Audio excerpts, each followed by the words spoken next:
ल साथीहरु हेर्नुस् हस्पिटल गर्दै उपचार गर्नु यसलाई बात चाहिँ भेटिएको छ एकछिन पर्खिन यसको थुत्न भान्छ कि यो बुढो भएर त्यही त 40 वर्षमा एकचोटी काजुले फेल्छ अरे पोखरी भाँच्यो जहिले र नङ जान्नु अडेको रहेछ कस्तो डर लाग्दो अहिले त कस्तो साह्रो हेरेको है अनि थाहा भयो पर्खिन थुत्न गएको रहेछ त्यो भएर लडेर यस्तो भयो होला ल बाज पनि जिन्दगीमा फर्स्ट टाइम देखियो अब दुलो भित्र राख्ने तँलाई डर लागेन अनि यो पक्रिँदाखेरि के को डर हुनु बिचरा कस्तो हो नि यसले त टोकन औँला छिनाइन्छ त आउन छिन हुन्छ त तातोमा राख्ने होइन कि जारले के गर्ने यसलाई अब दबाई पानी छैन रुममा नत्र रुममा लगेर दबाई पानी निको बनाएर छोड्नुहुन्थ्यो अब त्यसो भए यसलाई उयो गर उता यहाँ राख्ने यहाँ केमा हाल्दै दुलोमा गर्छौँ त कुकुरको होला कुकुरको कहाँ बाघ आउँछ अरे त्यसो त्यो त यसलाई खाइदिइहाल्छ नि फेरि कहाँ बाघ आउँछ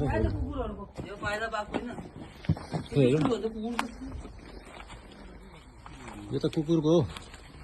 त्यहाँ कुकुरहरू कत्रो ठुलो रहेछ बाघ हुन्छ यहाँ यस्तो एरियामा बाघ त यहाँ यो त कुकुरको यहाँ माथि भोरे कुकुर कतो कतो छ यहाँ सिग्नेचर दिइहाल्छ लिएर यहीँ राख यहाँ तातो रहेछ उयो भित्र ल एउटा बाजको उधारै यो चाहिँ राजाहरूको राजा चराको चिडियाको कुकुरले खाइदिन्छ होला फेरि खाँदैन उयो तल राख यहाँ तातोमा राख्नु नि नछोडे ठुङ्गा टोल भएर त लानुहुन्थ्यो अब हामी थाहा छैन ए ल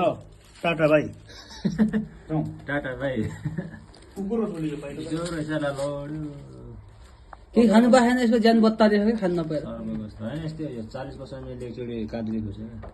भोलि पाउनु